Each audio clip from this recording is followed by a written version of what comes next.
2024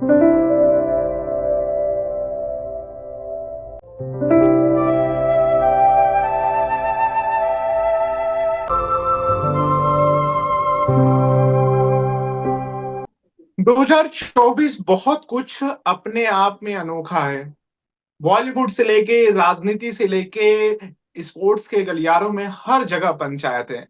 लेकिन उस पंचायत भरी दुनिया में अगर कोई अपने किरदार से सबको मनमोहित कर ले और कहें बड़े बड़े कलाकारों के बीच में अपने हिस्से की संघर्ष की खूबसूरती को ऐसा चुरा ले कि उसके मीम्स की तो बाढ़ आ जाए। इसी पे खास बातचीत के लिए हमारे साथ खास मेहमान है आंचल। आंचल जी, आपको बहुत बहुत स्वागत है।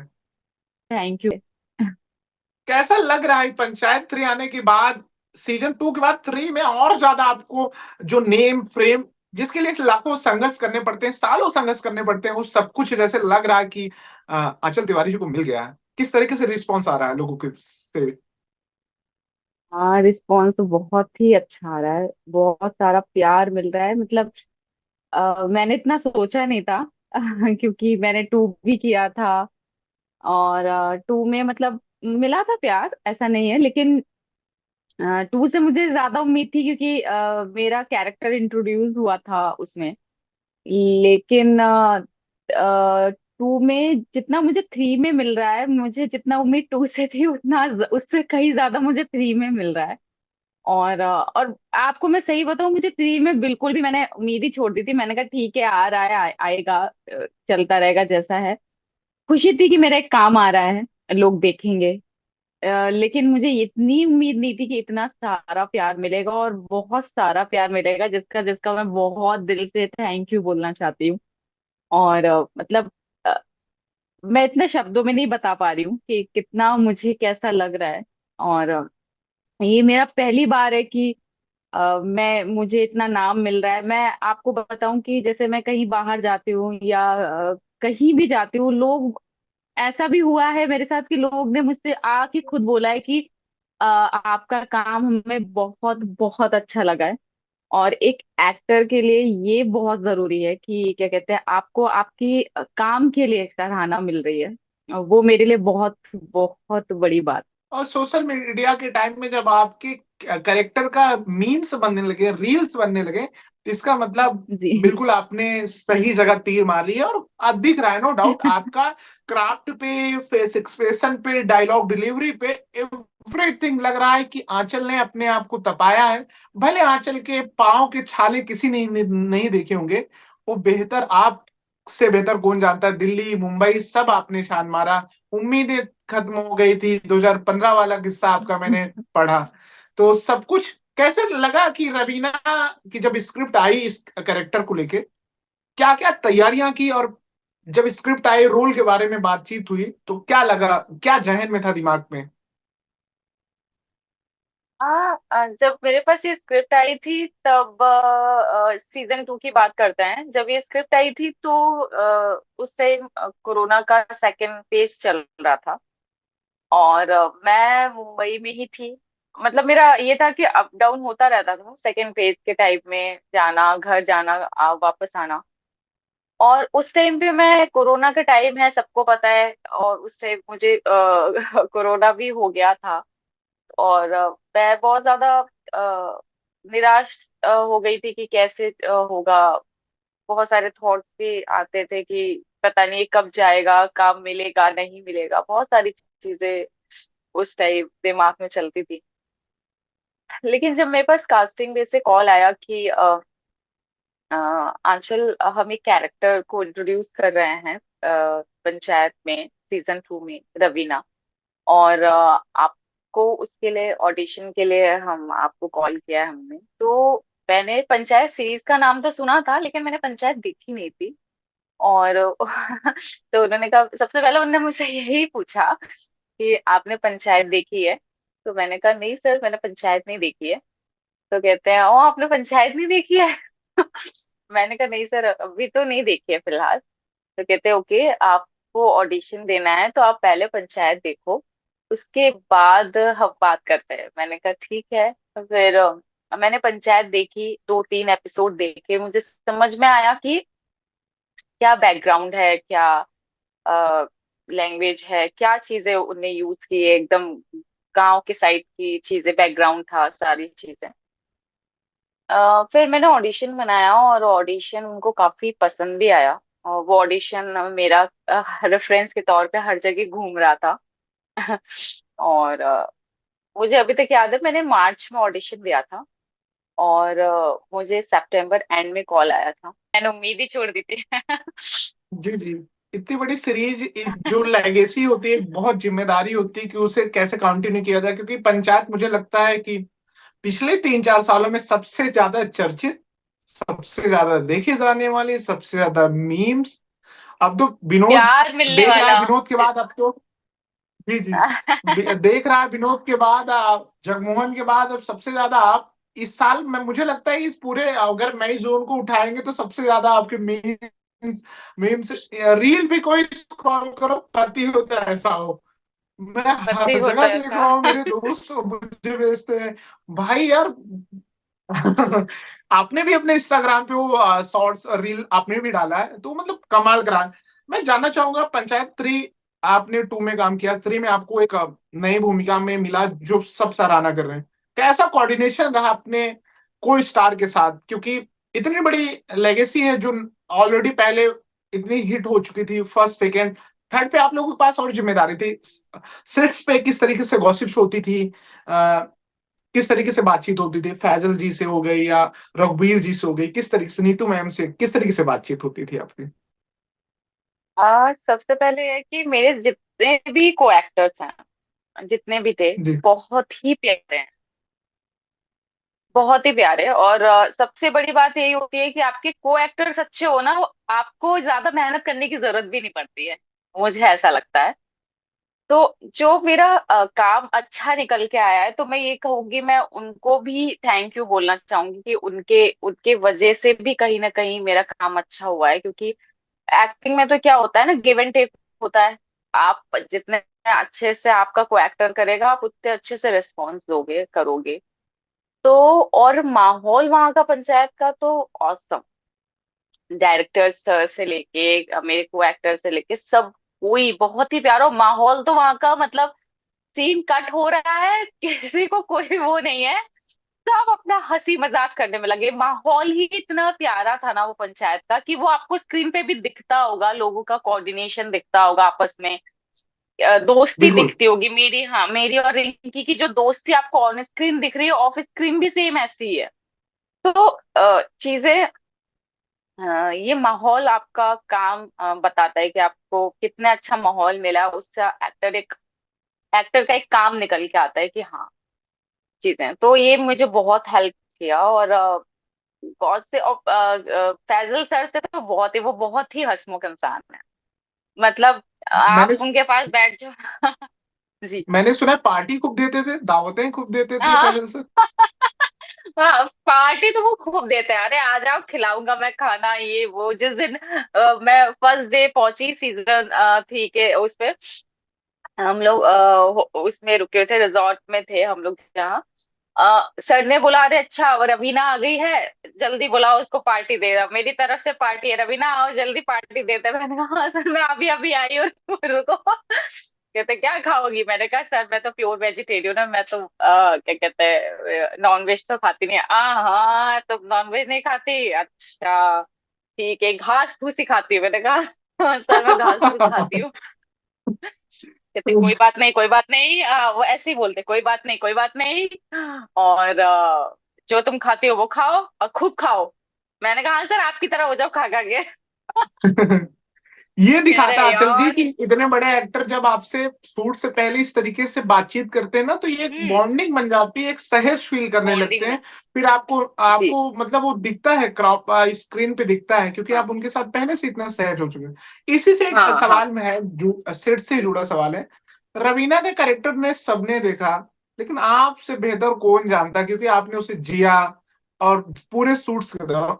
रवीना की अगर सबसे ज्यादा, अगर ताकत की बात करें या वीकनेस की बात करें, तो आप क्या देखती हैं, क्या रिलेट करती हैं, उसकी ताकत क्या है, उसकी वीकनेस क्या है?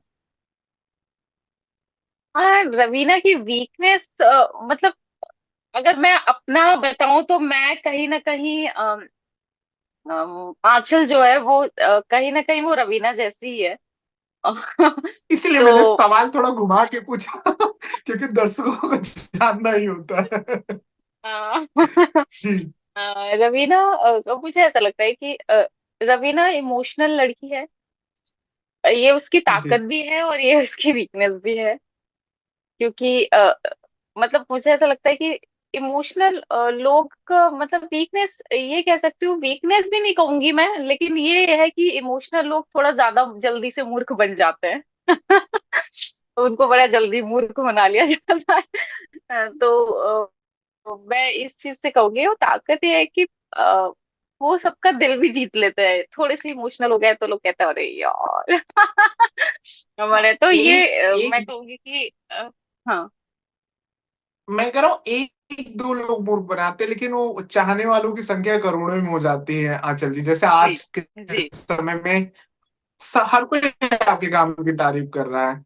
तो एक जी दो को छोड़ के जो लाखों करोड़ों हमारे साथ जुड़ रहे हैं वही इंपॉर्टेंट है, क्योंकि आपके वो जेस्चर को जानते हैं, आपके ह्यूमन को जानते हैं, किस तरीके से आप बिहेव कर रहे हैं, किस तरीके की है, और आपके साथ सही हो रहा है गलत हो रहा है, वो तो ऑडियंस जो भगवान का रूप होती है वो आपको प्यार देती है। तो बाकी जो जो आपके साथ चीट करता है नहीं, वो ऑडियंस तो फिर बहुत प्यार वही दे रह रही जाता है। है। जी जी, आप हाँ, कुछ कह रहे थे, नहीं, कंटिन्यू ऑडियंस ने करिए। तो मुझे बहुत प्यार दिया है। ऑडियंस ने तो बहुत ही ज्यादा प्यार दिया है। और मैं आप वहाँ इंटरव्यू कर रहे हैं तो मैं लाइव मतलब बोलना चाहूंगी कि इतना प्यार मतलब मैंने सच में उम्मीद नहीं की थी। और मैं कभी कभी ये सोच के बहुत इमोशनल होती हूँ खुद से कि ये प्यार बस बढ़ता जाए। कब ना हो। और मैं भी कोशिश करूंगी कि मैं अपनी एक्टिंग से, अपने काम से लोगों का दिल जीतती रहूं, जैसे मैंने अभी पंचायत थ्री में जीता है लोगों का दिल का अपने काम से। तो और मैं कहूंगी सब लोग खुश रहिए, हंसते रहिए, मुझे प्यार करते रहिए। लोग प्यार करेंगे ही, क्योंकि अब मैं आज ऐसे सवाल लेके आया हूं ना, लोग आपको जानेंगे कि आखिर आंचल कौन है, रवीना के पीछे जो आंचल है उन्होंने क्या क्या फेस किया। एक प्यारा सा जी सवाल है, मतलब हर कोई जी मतलब हम लोग फाइनल कट पे आते हैं, स्क्रीन पे आते हैं, सब कुछ एवरीथिंग अच्छा रहता है, लेकिन पंचायत थ्री शूट करते समय कौन कौन से ऐसे चैलेंजिंग सीन थे जिसे आप ओवरकम कर पाए, उसके बारे में थोड़ा बताएं। आपके लिए सबसे चैलेंजिंग सीन कौन सा था? चैलेंजिंग सीन मेरे लिए मतलब ऐसा कहूंगी तो लोगों को लगेगा कि बहुत ज्यादा बोल रही है, लेकिन दिल की बात बोले, लेकिन क्योंकि चैलेंज, हमारे आपके हाँ, साथ ऑडियंस के साथ ना दिल का कनेक्शन होना चाहिए। चैलेंजिंग सीन मेरे लिए ऐसा उस टाइम पे ऐसा कोई नहीं था। मैं सही बताऊं, लेकिन हाँ, चैलेंजिंग ये जरूर था कि हम लोग बहुत ही ज्यादा गर्मी में शूट कर रहे थे और धूप बहुत ज्यादा तेज थी और नेचुरल लाइट में हम लोग शूट कर रहे थे। तो चैलेंजिंग वो था कि मतलब वो जो मैंने जब पहनी हुई थी, क्योंकि साड़ी वाले जितने भी सीन्स थे वो क्या कहते हैं एक दिन में नहीं हुए थे, लेकिन एक एक सीन, और वो साड़ी मैंने 3 से 4 बार पहनी है। और आप वो देख रहे हो कि जब मैं घोड़ा लेके आ रही हूँ तो शॉट है, गाड़ी से उतर रहे हैं सब लोग है, तो वो ही शॉट इतनी बार हुआ है कि मैं परेशान हो गई साड़ी पहन के। और वो साड़ी ऐसी हो गई थी कि मेरे मतलब बॉडी में रैशेस वगैरह हो गए थे। वो मतलब मैं बयां भी नहीं कर सकती क्योंकि इतनी गर्मी और इतनी ज्यादा गर्मी, इतनी ज्यादा धूप, तो वो मुझे ज्यादा परेशान किया है। और बाकी सीन मेरे लिए ऐसा टच वुड कि मेरे लिए ऐसा कोई चैलेंजिंग उस टाइम नहीं था कि मुझे अपने ऊपर ट्रस्ट था। एक ट्रस्ट भी होता है कि हाँ मैं कर लूंगी, जितना मेरे समझ में है एक्टिंग, जितना मैंने सीखी है, जितना मैंने समझा है, तो उस तरीके से मैं अपने आप को ठीक है कर लूंगी। और डायरेक्टर सर से भी मैं पूछती रहती थी, सर से, दीपक सर से, कि सर मेरा कैसा जा रहा है सीन सब कुछ है। तो सर कहते हैं अरे तू क्यों इतना परेशान, तू अच्छा कर रही है, तू अच्छा कर रही है आजकल, तू अच्छा कर रही है। मैंने कहा सर आप सबको बता रहे हो, मुझे भी तो कुछ बताओ। कह रहे अरे कुछ होगा तो बताऊंगा, तो अच्छा कर रही है। मैंने कहा अच्छा चलिए ठीक है, देखते हैं। तो ये सारी चीजें हैं। और बाकी मुझे चैलेंजिंग बस ये लगा कि बहुत गर्मी थी, इस बस। एक सवाल इसी में और ऐड कर देते हैं, पूरे अगर पंचायत थ्री में सबसे फेवरेट मोमेंट या सीन जो आपको प्राउड फील कराता हो कि ये भैया सबसे परफेक्ट था, सबसे आला दर्जे का था, सबसे अलग था, जो प्राउड फील कराता हो? कोई मोमेंट या कोई ऐसा सीन? हाँ, सीन वही जो हम चार गाड़ी में बैठे हैं। और जब मैं ये मतलब बोलती हूँ कि क्योंकि मुझे वो जो पूरा सीन था उसमें डायलॉग भले नहीं थे, लेकिन आपको जो एक्सप्रेशंस वगैरह आपके थे, आपको कैसे बिहेव करना है क्या है, तो वो बड़ा चैलेंजिंग होता है। एक लाइन बोलने से ज्यादा चैलेंजिंग वो होता है कि आप कैसे बिहेव करते हैं। आप कोई दूसरा बात कर रहा है तो आप कैसे एक्सप्रेशन देते हैं, आपका क्या मतलब बिहेव रहेगा उस टाइम, आप क्या करते हो, तो वो ज्यादा मुझे थोड़ा चैलेंजिंग लगता है। तो उस टाइम जब वो चार हम लोग गाड़ी में बैठे थे और फिर मैं जो सचिन जी से भी बात कर रही हूँ, जो सारी चीजें थी वो जब मैंने कर लिया, और मुझसे डीओपी सर भी बोल रहे थे कि अ, कि आंचल, जब मैंने वो खत्म किया अपना सीन, तो उन्होंने मुझसे बोला कि आंचल और रवीना, आप बहुत अच्छे, आप बहुत अच्छे। जब आपको कोई इतना बड़ा इंसान बोल रहा है और फिर डायरेक्टर सर बोल रहा है, सब लोग बोलते हैं, तो आपको एक कॉन्फिडेंस अलग सा आ जाता है। और जब कह रहे ये बिल्कुल। पूरा और सीन दिख रहा आपका है, दिख रहा है। बहुत अच्छा था। हाँ, तो जब बिल्कुल वो मैंने गाड़ी परफेक्ट वाला पूरा सीन, नेचुरल हाँ लग रहा पूरा था। सीन, हाँ पूरा सीन किया, फिर आगे बैठने वाला तक कि सुनिए कोई बढ़िया सा गाना चला दीजिए, ऐसा कुछ। तो वो सारा सीन ऐसा था, और आपको उसमें बिहेव करना था कि आपको एक गांव की लड़की दिखनी चाहिए। अ, आप इस तरह से बोल रहे हो, इस तरह से बिहेव करना है कि आपको वो दिखे कि हाँ भाई वो गांव की मासूम सी लड़की है, उसे कुछ नहीं पता। मैं कह रहा था कि आपने तो गाना उनके लिए चलवा दिया, लेकिन वैसे पर्सनल लाइफ में आपको किस तरीके के सॉन्ग्स पसंद हैं और खाली टाइम में किस तरीके से आप गाना सुनते हैं, उनके बारे में बताएं। मुझे मेरे मूड के ऊपर डिपेंड है, लेकिन मुझे सबसे ज्यादा मुझे थोड़े रोमांटिक सॉन्ग्स अच्छे लगते हैं। और मैं वो बहुत सुनती हूँ, और मुझे थोड़े पुराने टाइप के गाने ज्यादा अच्छे लगते हैं। मुझे 90s के सॉन्ग्स बहुत पसंद है, और मैं सुनती हूँ और मुझे मेरा गोविंदा बहुत ही फेवरेट एक्टर है, और उनका डांस, उनका स्टाइल मुझे बड़ा पसंद है। तो वो ज्यादा मैं रिलेट कर पाती हूँ, और कभी कभी मैं उनके जैसा डांस भी करती हूँ जब मेरा मन करता है, तो क्योंकि डांस भी मुझे बड़ा पसंद है, तो मैं इस हिसाब से गाने सुन लेती हूँ।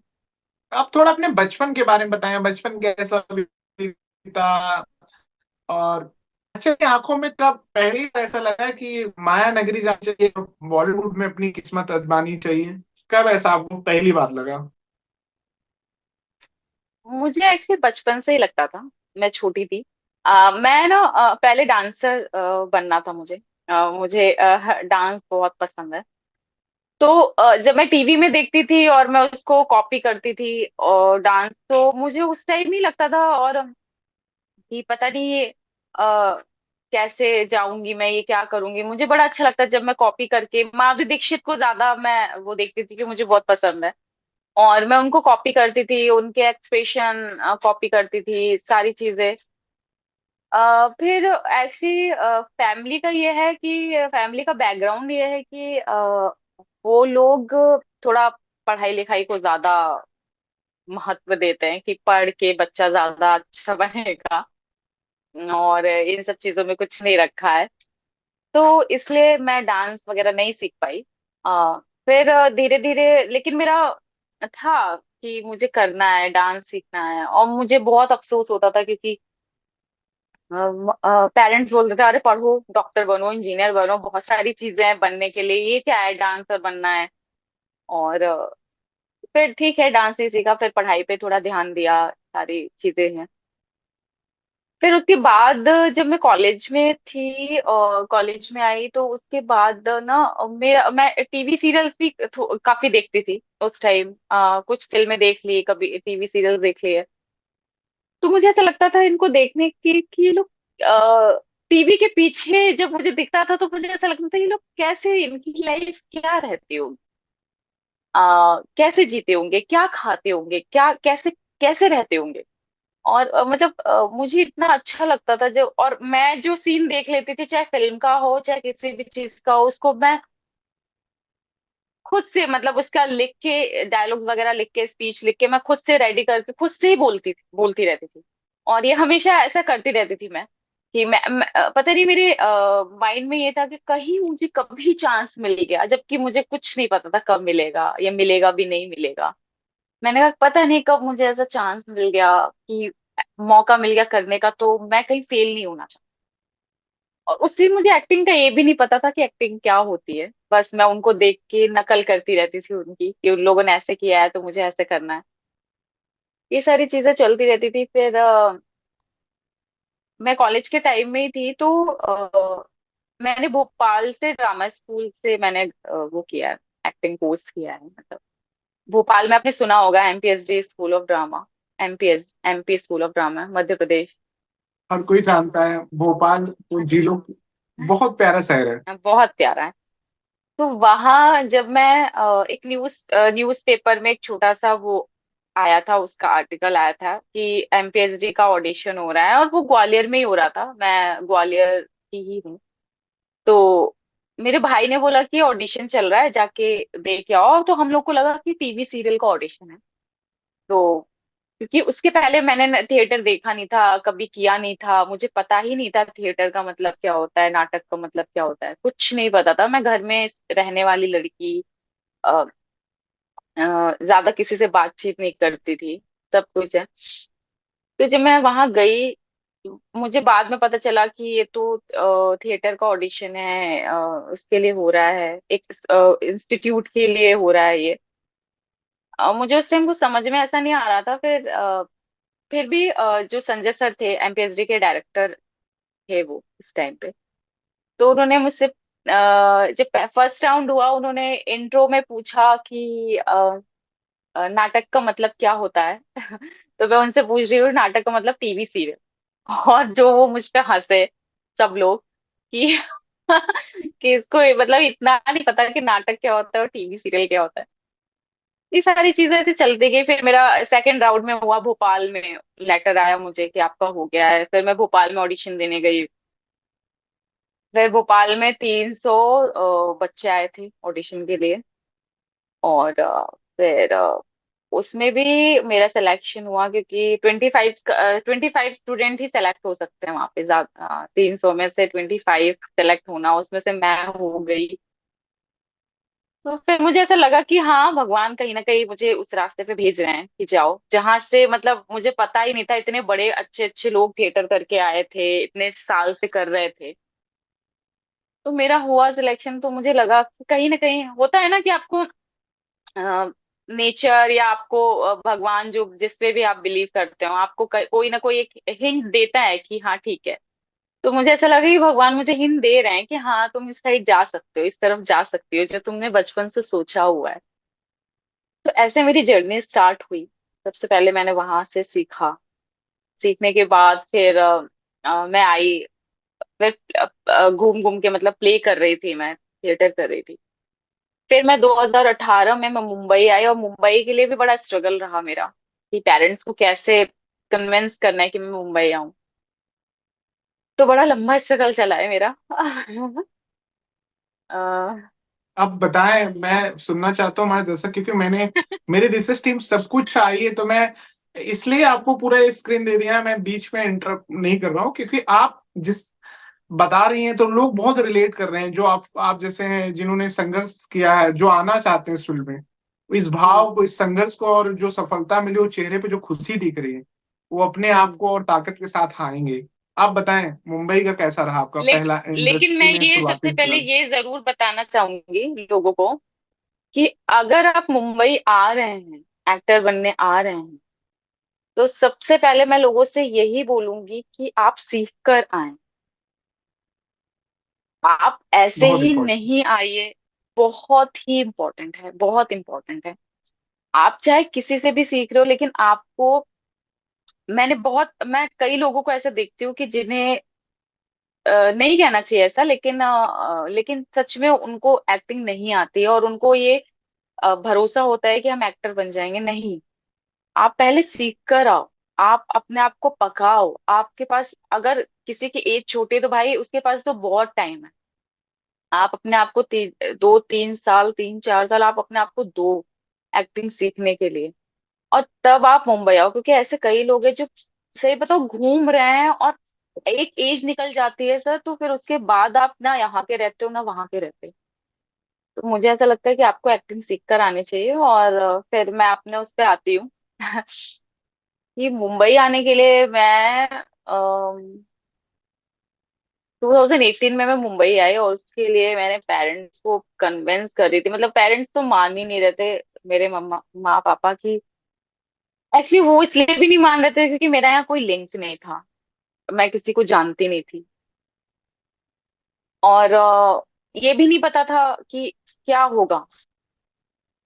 आप आ तो जाते हो, लेकिन आपको नहीं पता होता क्या होता है, क्योंकि आप और वहां पे रहने वाले तो बस इतना जानते कि मुंबई बड़ा शहर है, लेकिन ये नहीं जानते कि मुंबई के अंदर अंदर क्या होता है। आपको खाने के लिए स्ट्रगल करना है, रहने के लिए स्ट्रगल करना है, काम के लिए स्ट्रगल करना है, हर चीज के लिए आपको स्ट्रगल करना पड़ता है।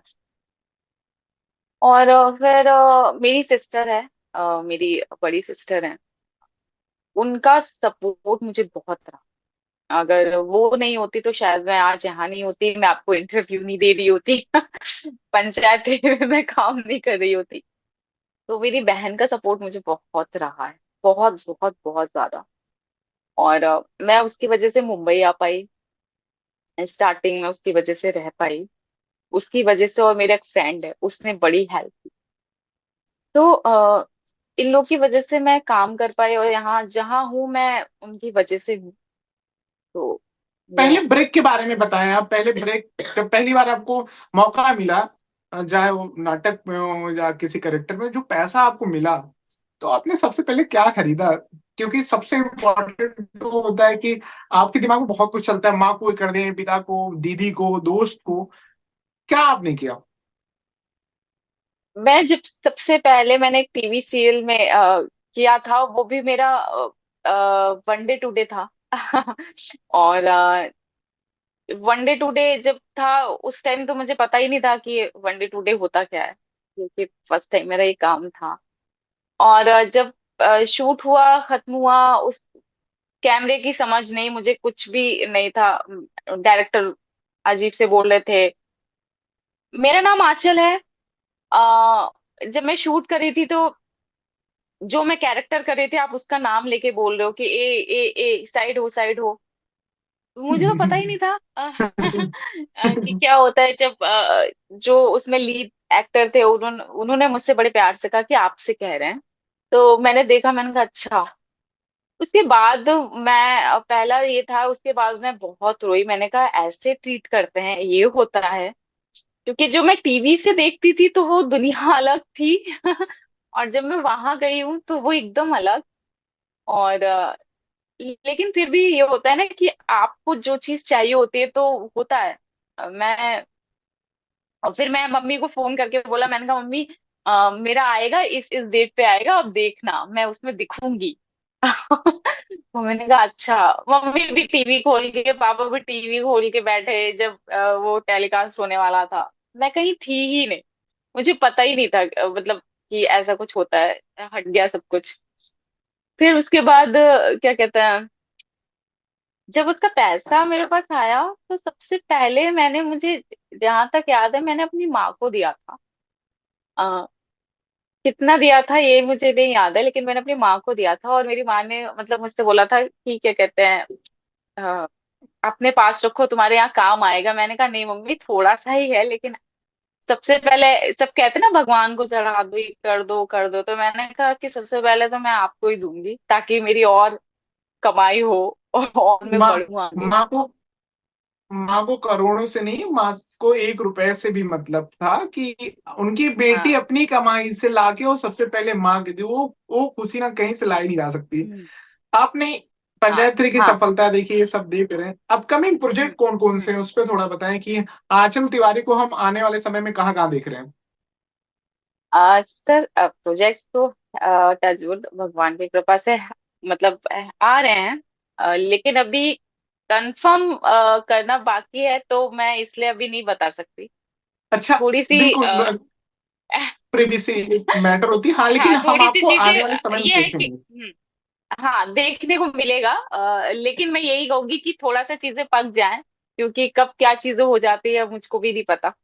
तो ये माया मैं नगरी में कर कब माया काया में बदल जाए कुछ नहीं पता। कुछ नहीं कुछ पता। ऐसे सवाल जो इसलिए अ, कुछ ऐसे सवाल जो मैं ना पूछ पाया हूँ दर्शकों की तरफ से, जो आप अपने चाहने वाले ऑडियंस से साझा कर सकते हैं। स्क्रीन आपका है, हम इंटरव्यू के लास्ट सेगमेंट में आप कहें जो बचा हो, या आपको कहना लगता है कि बातचीत वैसे करनी चाहिए इस विषय पे। वैसे आपने सब वैसे पूछ ही लिया है, क्योंकि मुझे तो खुद समझ भी नहीं आता मुझे क्या कहना चाहिए। मुझसे तो जो जो आप पूछ रहे हो मैं वो बता देती हूँ। बाकी जो मैंने अपने हिसाब से बोला था यही कि आप लोग जब भी कोई एक्टर आ रहा है तो वो सीख कर आए, मेरी राय यही रहेगी। और ये भी राय है कि अगर आप आ रहे हैं तो आपको जो भी काम, या चाहे आप कास्टिंग में कर रहे हो या कहीं भी कर रहे हो, आप कोई भी काम छोड़ो मत। ये गलती नहीं करनी चाहिए इंसान को कि अरे मैं अभी सिर्फ इस पे फोकस कर रहा हूँ, एक्टिंग पे फोकस कर रहा हूँ, अभी उस पे करूंगा। क्योंकि मुंबई ऐसी है कि मुझे जैसा लगता है, मैं अपने पर्सनल एक्सपीरियंस से बता रही हूँ, कि आप जितना बाहर दिखोगे, मार्केट में दिखोगे जितना, मुझे लगता है उतना इजी होगा आपको काम मिलना। तो मेरी बिल्कुल। गलतियों से भी आप सीखो। और मैं लोगों को यही बोलना चाहूंगी कि हाँ, आप जितना दिख सकते हो उतना दिखो, लेकिन सीख कर आओ, क्योंकि एक मौका मिलेगा, एक ही मौका मिलता है इंसान। और अगर उस एक मौके में आपने छक्का मार दिया, मैं चौका भी नहीं बोलूंगी, छक्का मार दिया, तो फिर लॉटरी लग जाती है। फिर किस्मत तो है ही, बिल्कुल। किस्मत का भी बहुत बड़ा खेल है। मानती हैं आप? मैं तो 100% मानती हूँ, किस्मत, लक बहुत बड़ी चीज होती है, मुझे ऐसा लगता है। क्योंकि मैं भी मैं भी अपने ऑडियंस के साथ दुआ करूंगा कि सीजन 4 जब आए पंचायत में, आपके रोल को और बड़ा लिखा जाए, गढ़ा जाए, और आपको एक अच्छे फ्रेम में रखा जाए, और 2024 में ढेर सारी आपके झोली में करेक्टर आए, और आंचल थैंक यू। एकदम बिल्कुल एकदम।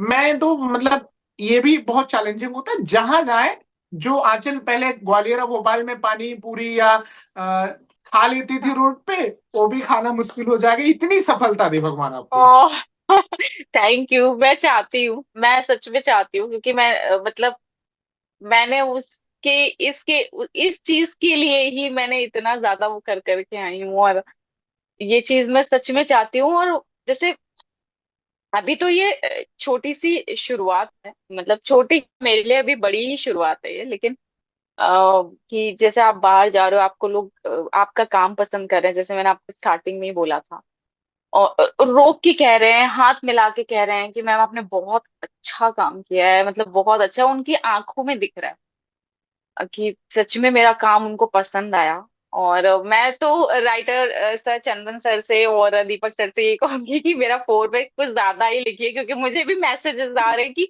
मतलब आपको इस पे इतना कम क्यों मिल रहा है, मतलब आपको और ज्यादा हम देखना चाहते हैं। बिल्कुल। मैं भी तो मैंने कहूंगा कि चंदन जी को और आंचल जी को इंस्टाग्राम पे जाएं, ढूंढें, और आंचल जी को फॉलो करें। आंचल तिवारी के नाम से इंस्टाग्राम पे हैं, और उनको खूब सारा प्यार दें, और चंदन जी को टैग कर करके स्टोरी में उनको इतना परेशान कर दो कि उनको हाँ, लिखना पड़े। परेशान कर दूँ उनको। कि भाई आंचल रवीना का कैरेक्टर वो बड़ा लिखे। एक ने तो मुझसे कहा कि शायद विधायक जी की बेटी आई हुई है, यदि अगर वो उनकी तरफ से खड़े होगी तो रवीना जी आप इस साइड से खड़े हो जाना। स्टोरी आइडियाज, स्क्रीन प्ले भी लिखना आप सीख गई है। यही होता है, पहले आप मतलब भी संघर्ष हाँ, सबको सिखा देता है। हाँ, कि आप भी इस साइड से खड़े हो जाना। वो विधायक जी अगर अपनी बेटी को खड़े करेंगे तो रवीना जी हम चाहते हैं कि आप इस साइड से खड़े हो ना, और हम आपको सबको वोट देंगे। मैंने बाकी कहा बाकी गुजारिश करूंगा मैं गुजारिश करूंगा ये आप अपने इंस्टाग्राम पे लाइव सेशन में जाएं, दर्शक आपसे जुड़े, वहां बातचीत करें, क्योंकि कुछ हिस्से तो आपसे भी हाँ, जुड़े ना, हमारे माध्यम से जुड़ेंगे, लेकिन डायरेक्ट भी जुड़े। आपने हमको कीमती समय दिया, उसके लिए thank you so much ma'am. और आपकी बात आई थैंक होप यू। लोगों को पसंद आएगी, आपको इस इंटरव्यू के बाद खूब सारे मैसेज आएंगे। Thank you so much ma'am. Filmania, जिंदगी, जज्बात और सिनेमा।